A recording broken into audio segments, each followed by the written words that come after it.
Imagine you're standing at the starting line of a marathon. But not just any marathon, right? Right. It's one where the prize at the finish line is a golden ticket to, well, one of the highest paying, most elite, and frankly, most stressful careers on the planet. Oh, absolutely. So you look around, the tension in the air is just thick. Everyone is nervously stretching, kind of sizing each other up. And then right before the starting gun even fires, a full third of the runners just look at the track, turn around, shrug, and walk away. Yeah, they just vanish. They just vanish into the crowd. Welcome to the Deep Dive. Today, we are bringing you inside the incredibly secretive, high-stakes world of air traffic control. Specifically, we're tearing apart the brutal aptitude test designed to, honestly, break people before they even get near a radar screen. Yeah, the FEAST, the first European air traffic controller selection test. And it is a notoriously opaque world. I mean, aviation organizations act like intelligence agencies when it comes to their hiring metrics. You really do. They almost never release the granular data on who passes, who fails, or what actually happens inside those testing rooms. But today, our sources are built on an absolute treasure trove of rare, totally transparent data released by the Greek government in 2025. Which is huge. It is. This data tracks thousands of first-time FEAST candidates step by step. And it completely shatters the mythology surrounding how this selection process works. So our mission for you today is to strip away all those intimidation tactics surrounding air traffic control selection, right? Right. We're going to break down the actual math of your chances and uncover the specific mental framework you need to actually survive it. Exactly. And, okay, looking at the raw numbers from this Greek data drop, my jaw immediately hit the floor. Out of 1,732 people who applied to take this exam, there were 514 ghosts. Yeah, 514. That means 514 people who went through the trouble of applying, filling out all the paperwork, and then just never showed up on test day. Okay, let's unpack this. Let's do it. If we are talking about a six-figure salary and a guaranteed government pension, why would over 500 people just vanish before the starting line?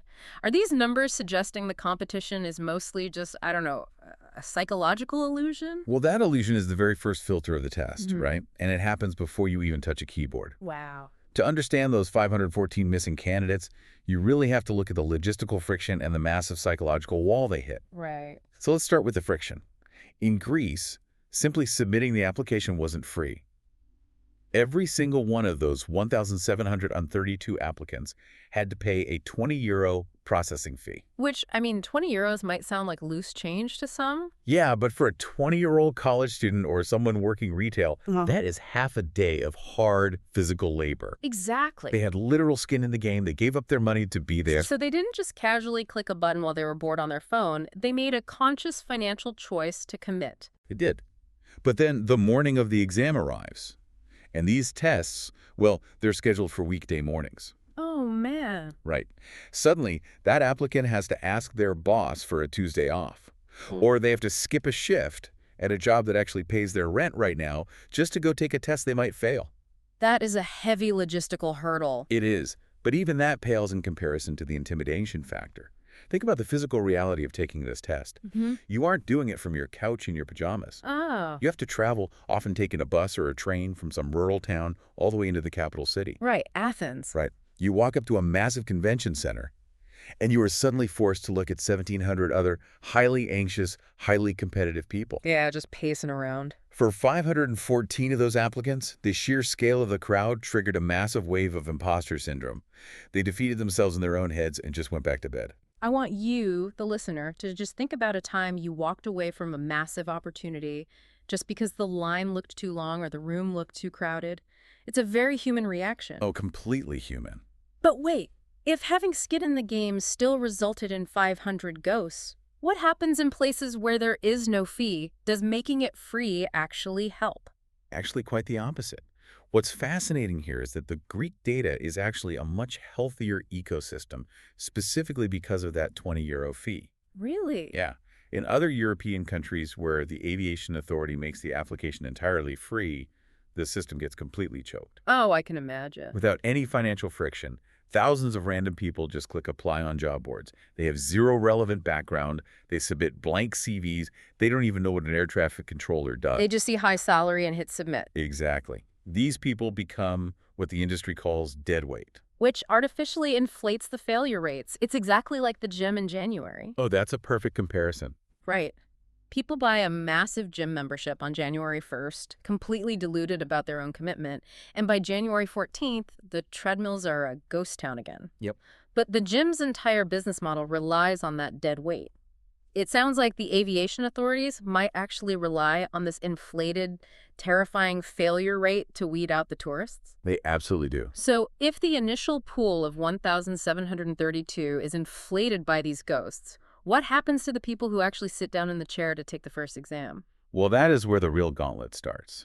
The testing process is divided into two highly distinct phases. You have Feast 1 and Feast 2. Okay. Let's look at the survivors of that first morning.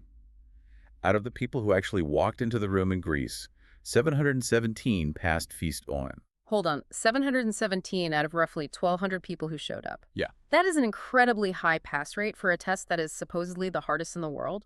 What are they actually doing in Feast I that makes it so survivable? It's survivable because it measures baseline cognitive functions that you can largely prepare for. Like, to paint a picture of what this looks like, you are sitting at a generic PC wearing headphones. The screen is flashing shapes, asking you to match spatial patterns, or testing your basic multitasking by having you sort numbers while listening to audio cues. okay, so a lot going on. It's frantic, sure, but it's fundamentally basic. And more importantly, Eurocontrol, the organization running this, offers a free, basic demo of FeastEye online. Oh, so they know what's coming. Exactly. Candidates know what the UI looks like before they even arrive. But surviving a basic sorting game doesn't mean you can guide a 300-ton metal tube filled with people through a thunderstorm. Not at all. Our sources point to a YouTube channel called Archangel Feast Strategies that dives deep into this exact gap. Yeah, his stuff is fascinating. The creator argues that passing Feast Eye gives people a completely false sense of security.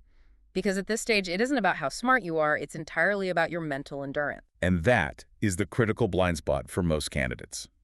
Archangel points out that a real air traffic controller in a busy sector, say Frankfurt or London Heathrow, has to sit at their radar scope and maintain peak 100% absolute focus for 2 solid hours. 2 hours straight. Before they are legally required to be rotated out for a break, yes. 2 hours of zero mistakes. FeastEye doesn't test that kind of stamina at all. Which is why Archangel tells his viewers to go buy third-party training software, like the Skydust platform, but to actively break it. Yes, I love that part. Right. He says to go into the custom settings, put it on a ridiculous hard mode, and force yourself to take these high-intensity spatial tests for 20 minutes straight without blinking. Because if you can't handle 20 minutes of a simulation, you are going to get absolutely crushed by what comes next. And crushed they were. This brings us to the psychological meat grinder of the process, Feast 2. The bloodbath. Let's look at the Greek data for this stage. Out of the 717 candidates who walked out of Feast I feeling incredibly confident, only 281 survived Feast 2. It just eradicated the candidate pool. It really did. Okay, here's where it gets really interesting. If you have 717 people who already proved they have the raw spatial intelligence to pass the first round, why did over 400 of them suddenly hit a brick wall? I mean, I can't imagine they just decided to stop trying. Oh, they were trying incredibly hard, but they were trapped in a fundamentally flawed feedback loop. How so? Well, these were highly motivated people. They paid for those third-party training platforms you mentioned.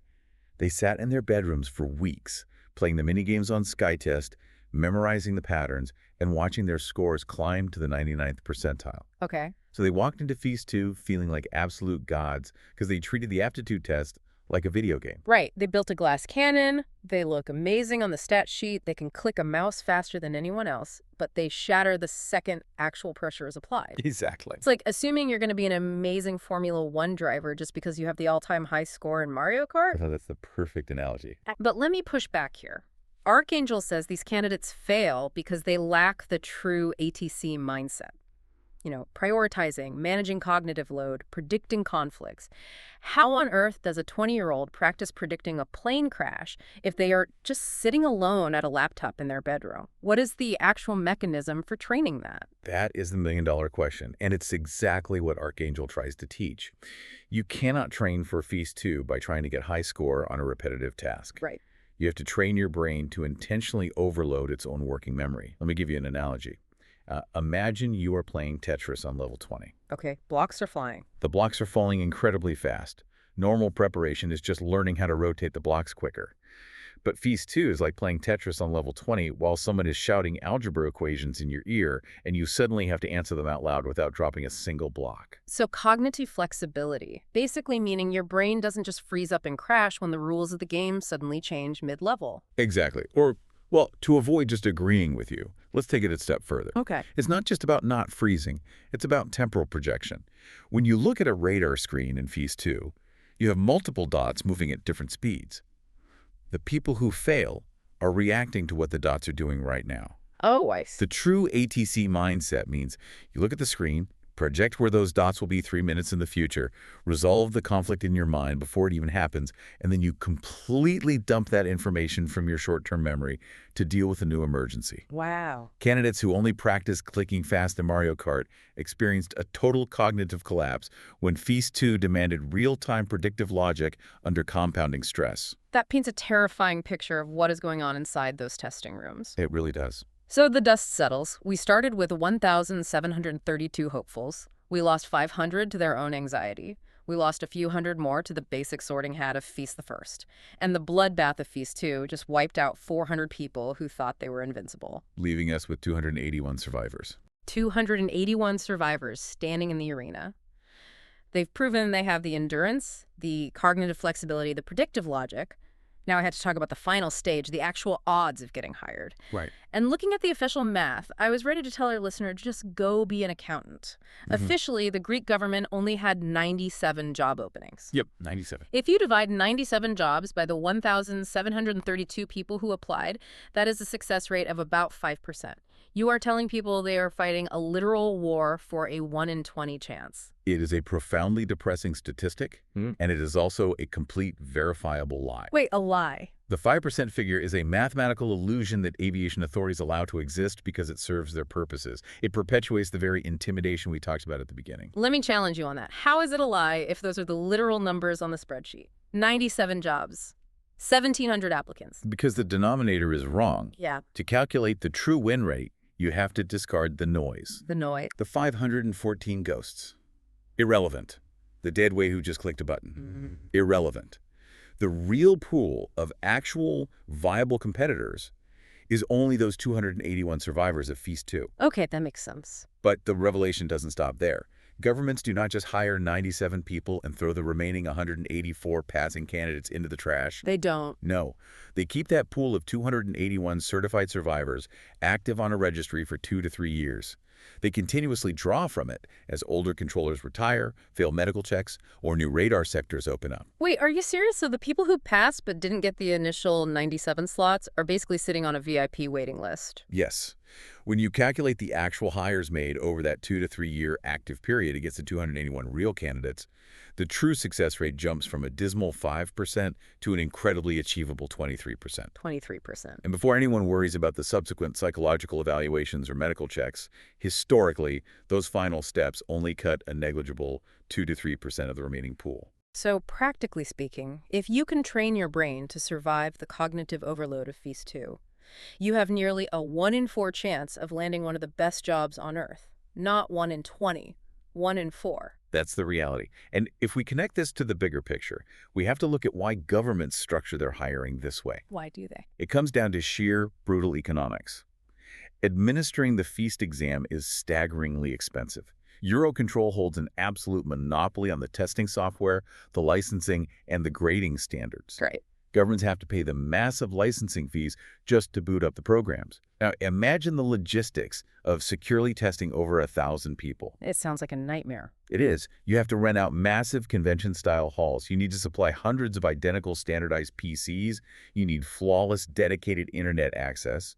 You need HR servers specifically firewalled for candidate data and a small army of proctors to ensure nobody is cheating. The pieces are falling into place. The government is essentially buying candidates in bulk to save on server and real estate costs. It's like going to Costco for air traffic controllers. You don't buy one roll of paper towels every week. You endure one massive, wildly expensive shopping trip every 2 years, load up the garage, and then slowly pull from that inventory as you need it. That is a highly unromantic but perfectly accurate analogy. Yes. It is infinitely more efficient for a nation's aviation authority to endure the massive financial hit of the exam once every couple of years, Right. generate a large pool of certified feast survivors, and then slowly draw from that well. Wow. The key takeaway for anyone listening is that this 23% true win rate isn't just a quirky anomaly of the Greek data. This bulk buying system applies to virtually every European region under Euro control. But this brings up a huge contradiction. If the real win rate is closer to 1 in 4, and the barrier isn't some superhuman genetic trait, but just hard work, the right cognitive training, and ignoring the crowd, why is the public still so terrified of this test? Why does the 5% myth still dominate the aviation forums? Massive systemic information asymmetry. The aviation authorities have absolutely zero incentive to advertise these real numbers. They let the 5% myth persist because it acts as a passive free filter. It weeds out the people who aren't deeply, stubbornly committed to finding the truth. That's brilliant, but kind of cruel. The tragedy, of course, is that this intentionally terrifying aura also weeds out brilliant, capable candidates who just happen to be intimidated by bad data. Which brings us back to our guy on YouTube, the creator of Archangel Feast Strategies. His entire channel is basically a one-man war against this information asymmetry. He is doing the work. He is hyper-focused on dissecting the brutal mechanisms of Feast 2 and teaching candidates how to actually build that predictive Tetris-level cognitive load we talked about. But what I absolutely love about his approach in the sources is his radical pragmatism. Oh, yeah? He explicitly tells his viewers not to send him donations. He doesn't want their money. He desperately wants subscribers and likes. And his reasoning is hilarious. He says YouTube is going to force ads onto his videos regardless, so he might as well use the algorithm to build an audience. Right. But he isn't trying to become a typical influencer, is he? Not at all. He understands leverage. He knows that trying to change a monolithic, highly secretive, continent-wide industry is impossible if you were just one guy complaining on the internet. Yeah, they won't even notice you. Exactly. You need what he calls the power of the masses. And he is incredibly self-aware about his current lack of power. There's this great self-deprecating joke he makes in the sources. He tells his viewers, "Not even the Eurocontrol cleaning lady sees my videos, let alone the executives." It's so true, though. He knows exactly where he stands at the absolute bottom of the grand hierarchy of European aviation. But his ultimate goal isn't just to help a few people pass a test. It's to amass enough subscribers to form a collective hammer. Yes. He wants to force the industry to publicly acknowledge the inefficiencies and the ridiculous lack of transparency in how they select the people who keep the skies safe. It is a highly ambitious strategy, relying entirely on the democratization of insider knowledge. But let me ask you the hard question. It's a classic David versus Goliath story, sure. But David is asking for YouTube likes and algorithm bumps instead of rocks for his slingshot. Do you honestly believe a grassroots YouTube movement, run by a guy making cleaning lady jokes, can actually force a massive entrenched monopoly like Eurocontrol to change how they operate? Well, historically, entrenched bureaucracies do not change because they suddenly discover a moral compass. Fair point. They change because their inefficiencies are dragged into the light. Monopolies are stubborn. The status quo is comfortable. And more importantly, it is highly profitable for them to keep the licensing fees flowing and the data hidden. Oh, absolutely. However, shining a blinding light on the hard numbers is exactly how the foundation of that monopoly cracks. Look at the very premise of our deep dive today. Right. The Greek government releasing this data in 2025, simply for transparency compliance, accidentally validated Archangel's entire core argument. They proved, with state-backed spreadsheets, that the 5% myth was a fabrication. When grassroots movements can point to official, undeniable data that exposes the wizard behind the curtain, it becomes mathematically impossible for the executives or the cleaning lady to ignore them forever. It really is like pulling back the curtain on the Wizard of Oz. Once you see the rusty levers, the pulleys, and the old man speaking into a microphone, the giant floating head just isn't scary anymore. Exactly. The system relies on you believing the feast is magic. Once you realize it's just a mechanical sorting machine designed to save on server costs, you can actually sit down and learn how to operate it. You really can. So to bring this all home for you, the listener, what we've uncovered today is that the seemingly impossible barriers in life often become highly achievable the moment you change your perspective and look at the real data. Well said. When you refuse to be one of the ghosts who walk away at the starting line out of pure imposter syndrome, and when you see past the inflated, artificially terrifying statistics, You realize the door is actually wide open. It requires brutal mental endurance, though. It does. You have to train your brain to predict the future instead of just reacting to the present, like playing Tetris while doing algebra. Right. But it is entirely within your reach if you ignore the myths and adopt the correct, flexible mindset. Before we wrap up, we have a question for you. What do you think the real ATC pass rate is? Drop your opinion in the comments and make sure to subscribe to Archangel Feast Strategies so he can change the industry. And as we sign off, I'd like to leave you with one final thought to mull over. Let's hear it. If the massive, seemingly impenetrable barrier to entry for air traffic control, one of the world's most elite, high-stress, and highest-paying jobs, is largely just a psychological illusion created by bad data and bureaucratic intimidation, Yeah. what other impossible career paths out there are secretly wide open, just waiting for the few people willing to ignore the myths and read the actual numbers?